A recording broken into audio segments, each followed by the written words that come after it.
Round 3 of the Brian Green Property Group New Zealand Rally Championship was hosted by the South Canterbury Car Club in Timaru.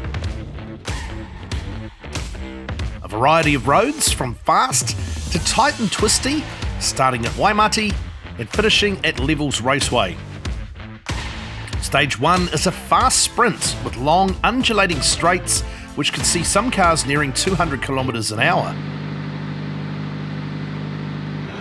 And it was horsepower to the fore in the NZRC two-wheel drive class, Jordan Grant's Suzuki Swift having the best top speed and taking out stage 1. And Jordan's progressed so much over the last year and a half. He's been forever the bridesmaid though, with Dylan Thompson and now Jackson Clendon being in front of him. Could this be the weekend where he finally gets that elusive class win?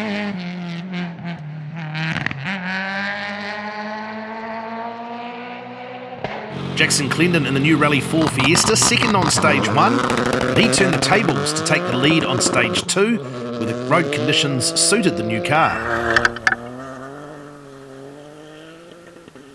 Charlie Evans' Honda was third and headed off the challenge from the older R2 Fiestas. VTEC powered Civic has lots of power, so the straight road's giving him an advantage. But Dylan Thompson close behind, less than 2 seconds on stage 1, and dropping to 6 seconds on stage 2, finished 7.6 seconds behind Evans. And Dylan's coming off the back of a crash in the previous round, so he'll be looking for a clean run. That's not going to help the confidence. 8 right, 60. Bryn Jones also in touch in his ST Fiesta on stage 1, just dropping back 20 seconds on stage 2. Here, 6 right in over crest. And with regular co-driver Jared Hudson jumping in with Hayden Padden for this rally, he's got Jared's father Rocky calling the notes. This is a fast rally to gel with a new co-driver. Flat crest, 180. Lucas Ramsey and JP Vandermeys continued their battle, the more modern R2 of Ramsey just able to edge out the older Fiesta of Vandermeys. But at the end of stage 2, it was under 2 seconds. 3 cars had started in the New Zealand Historic Challenge. As expected, the RX-7 Group B Mazda of John Silcock was fastest.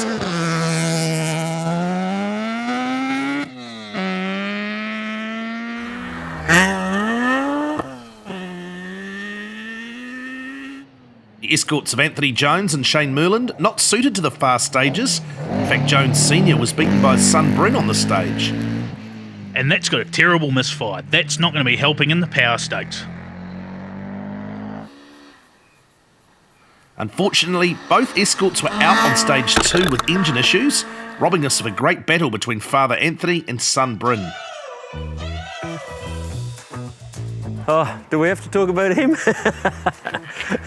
Yeah, no, well, it was just something that started, I started doing the events and he was out there servicing for us and helping out, and yeah, all of a sudden he got quite a keen interest in it, and now he's doing the driving, and the little bugger is beating me, as it turns out, quite often, yeah. Yeah, it's always a good battle with old Taff. He gives it a good crack and we give each other a bit of banter in between stages and at home, so yes, definitely I'd love to beat him down here.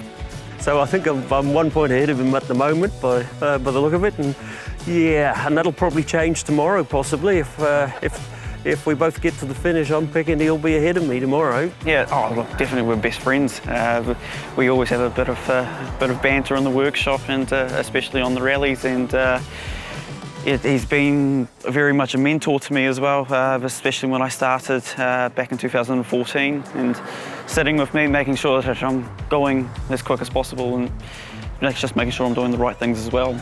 I haven't driven it in anger yet. I've only been allowed to drive it down the road and give it a little bit of a test on the, just a pre-event check or something, but that's as far as it's gone. So yeah, one day though maybe I might have to have a go. Dad's love has always been around the BDAs. Like when he was younger, he always used to go and watch the RACs and the Island Man rallies and that, and some of the road rallies over in Wales, and he always loved the BD escorts, and with me I decided to go, I want to be a world champion, and the only way I'm going to learn is by hopping in a front wheel drive car and trying to gain some good experience of corner speed, and hopefully get into a four-wheel drive car one day. In the open class, it was welcome back to Mazda racer Marcus van Klink in his fire-breathing RX-8.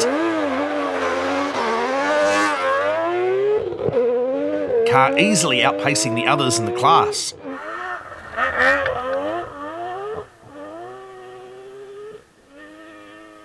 But it was another Mazda, the RX-7 Turbo of Peter Farrell, that had the long legs on stage 1.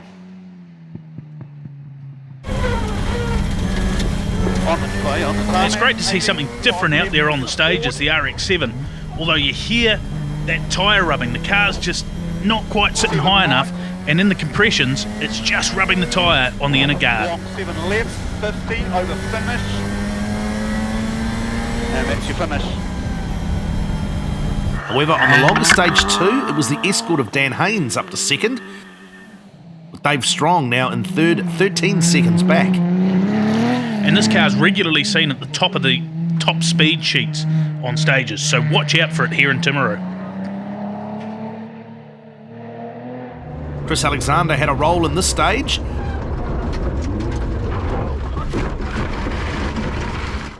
But luckily able to get the car back on its wheels, but retired soon after. Stage 3, just a short sprint of 8 kilometres, but a lot of dust hanging in the air after the more powerful four-wheel drive cars had passed through. Jackson Clendon holding a narrow 10-second lead from Jordan Grant. Marcus van Klink still dominating the open class in the Mazda.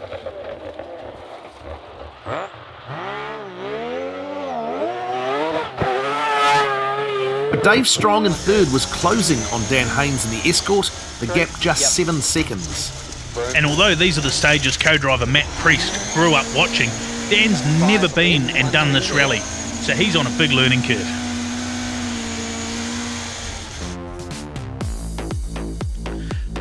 So in the NZRC two-wheel drive standings, it's Jackson Clendon just ahead of Jordan Grant, while Charlie Evans leads a huge three-way battle for third.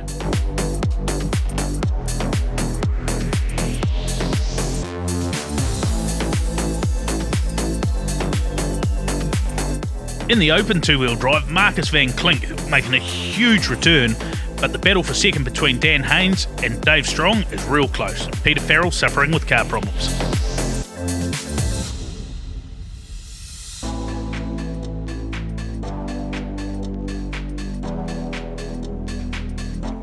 And in the historics, it's a lonesome John Silcock who needs to make sure a mistake-free day gets him the maximum points. After the break, we check out the Rally Challenge two-wheel drive highlights and race to the finish of the South Canterbury Rally.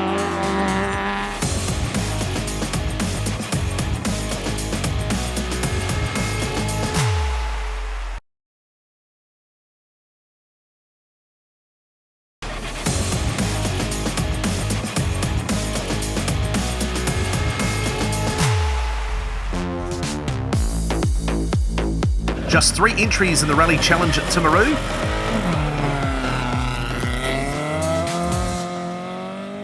And that dropped to 2 when Sam Byrne retired his Mitsubishi on stage 2. Real shame for Sam. He's been getting faster and faster, but he's also been Mr. Consistent. This is his first ever DNF. As with Silcock in the historics, that left Jonty Brenzel to manage his day, staying ahead of Jono Shapley to guarantee a first place.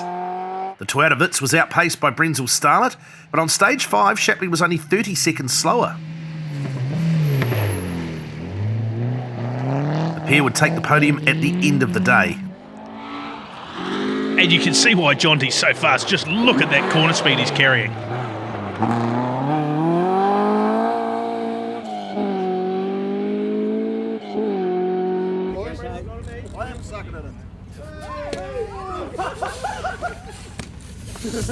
So a second win of the season for Jonty Brenzel, but a solid haul of points for Jono Shapley in second. John Silcock also managing his pace throughout the day. And this is a really tricky situation for John. He needs to finish to get those points, and it's so inviting to push so hard on these roads. So you've got to temper that, but also if you back off too much, we've seen it so often, you lose concentration, you go off the road, and you get nothing. So he's got a big balancing act to get through the day.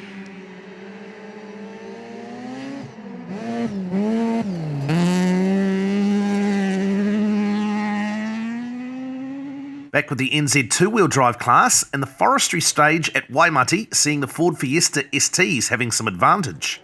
Jackson Clennon still leads from Jordan Grant, but the gap in the stage time only 3.7 seconds. And this is a genuine ding-dong battle between two real young chargers. It's absolutely fascinating to watch, the ups, the downs, the differences in performance of the cars.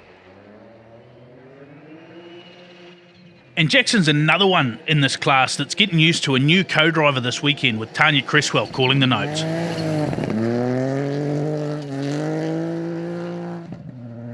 Dylan Thompson able to use the superior handling of the Fiesta ST to pass Charlie Evans in the Honda on the stage.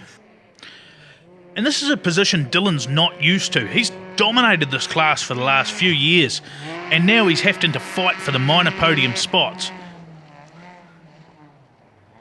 He's still carrying a little bit of damage too from that accident at Whangarei that we saw.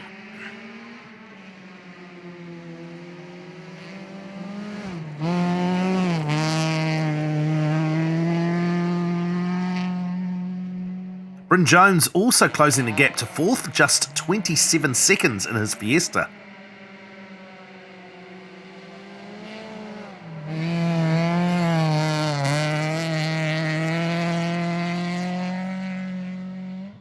Back to the country roads on stage 5. Jackson Clennon crashed out and retired here.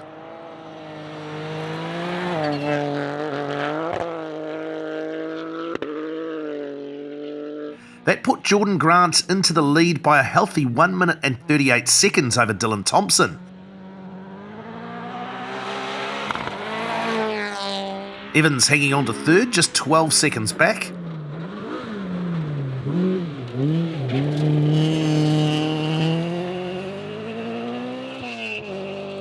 But disaster for Bryn Jones, who had to stop and change a puncher mid-stage, and he dropped to 6th.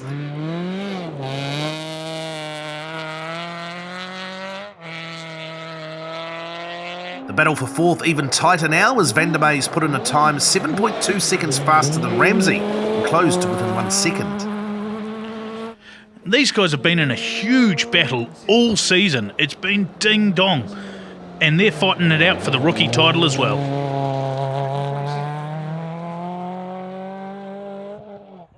In the open class, a chance for Marcus van Klink to really show us the power of this Mazda RX-8.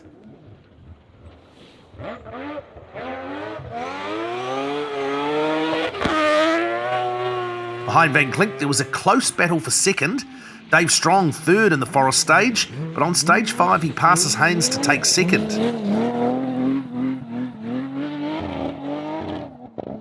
Haynes taking the hella moment of the rally when he turned the wrong way on stage 5 and managed to take out the corner marker. He couldn't have got that arrow any squarer if he tried.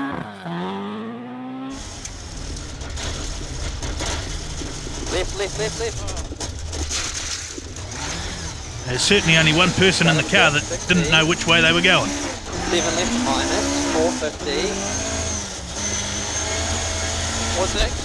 So 7 left, 450. For Peter Farrell, it was a case of pushing when the car suited the conditions, not so fast in the Forest, but back to speed on stage 5.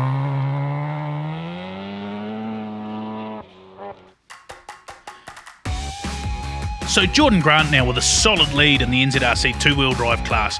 Dylan Thompson and Charlie Evans so close for second, likewise between Ramsey and Van der Meijs in 4th and 5th. Bryn Jones unfortunate with the puncture.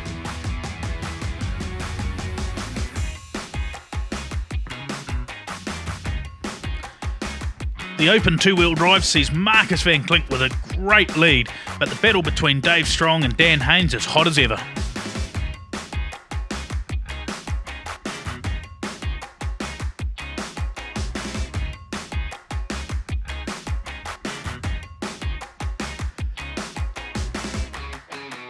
And John Silcock doing what he needs to do in the historics.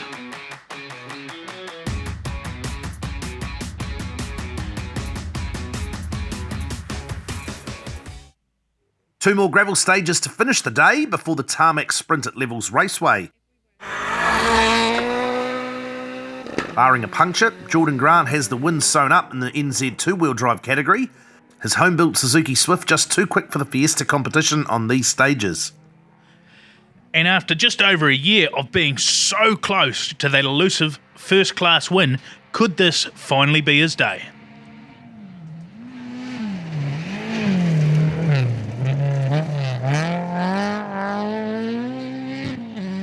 But the battle for second far from over.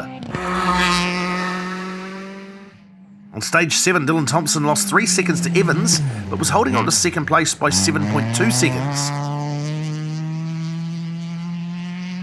And on stage 8, Evans was 15 seconds faster and took back the place. Lucas Ramsey held 4th, just stretching out the gap to Van der Meijs over the final 2 stages.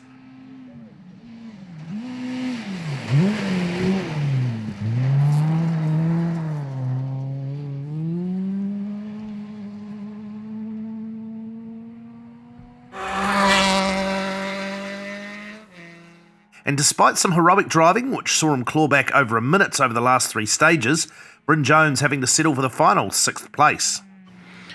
And while 6th place points are not what he had in mind when he came here, it's better than no points at all. Sometimes you just got to be sensible and get it to the finish.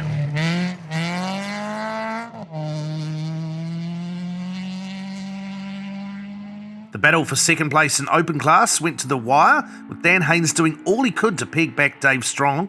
On stage 7, he took 10.5 seconds out of Strong's lead to close to within 6 seconds.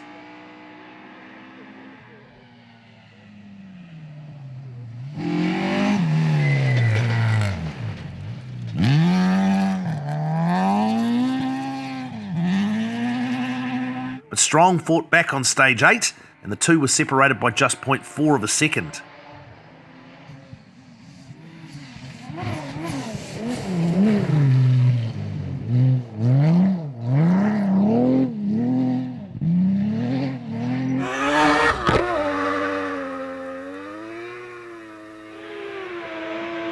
So just the final sprint at levels, and Klink securing his victory with a trouble-free run and some fun.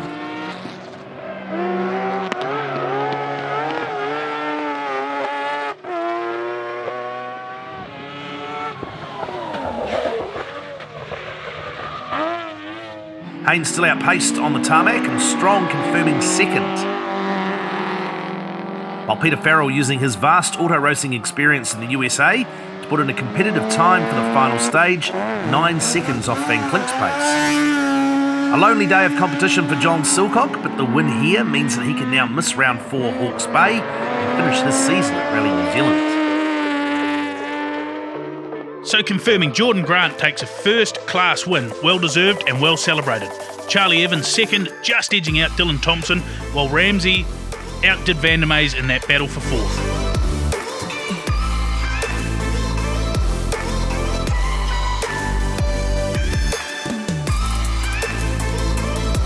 Marcus Van Klink makes a winning return to the championship, while Dave Strong used all his circuit racing experience to outfox Dan Haynes on the final stage, with Peter Farrell in 4th.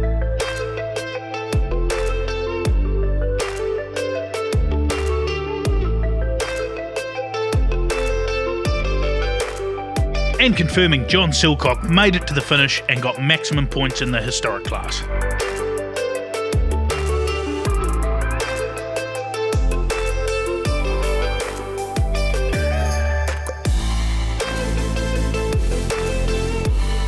John, congratulations, mate. I think you came here to achieve what you've achieved this weekend. Probably not the way you envisaged it all playing out, but congratulations, well done. Yeah, thanks very much. Yeah, it's a bit sad, really. I mean, hey, it's great competition with those boys. Hey, we wanted to win when we got here. And it was a tough day, really, without them trying to find a pace that we could drive safely, but not do anything stupid. Jordan, congratulations, mate. I think you talked about it at Whangarei last time out that you were gunning for a class win, and here we are, next event. You've ticked that off. Well done. How do you feel? Yeah, thank you very much. It's been a wicked day and just really good, and but unfortunate with Jackson, and we had a good battle, and just really loved it, and we were just on form, and Glenn did a great job on the notes, and so I was really happy with the day, and been wanting this for a while, and we finally got it, so keen to mix this championship up and be in it for the win. Mate, it's a better moment than Whangarei, wasn't it? Yeah, true.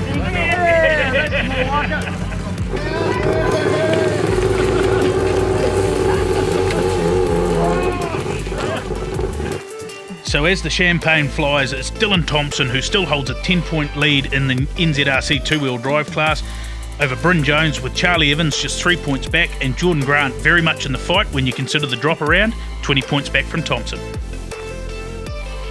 The open two-wheel drive sees Dave Strong in the lead over Dan Haynes, but that will reduce with the drop around and Peter Farrell in third. While in the historics, John Silcock now holds a solid lead over Anthony Jones and Shane Merlin. The Brian Green Property Group New Zealand Rally Championship heads to Napier next for Kennedy Park Resort Rally Hawke's Bay. With Hayden Padden missing this event due to WRC2 commitments, Ben Hunt will be hoping to score his first season victory here. The stages are all south of Napier in 2022, starting with the forestry stage at Guavas Road, then 3 more stages which will be used twice. They're spectating at the end of stage 2, then shoot over to the middle of stage 3. The service park at Porangaho will be a good opportunity to meet the drivers and grab lunch. Stage 7 runs along the coastline past Blackhead Point before a second run through Te Awa Hiranui for the final stage. The rally will tour back to Napier for the closing ceremony. That's us for now, but keep an eye on the New Zealand Rally Championship Facebook page for further updates.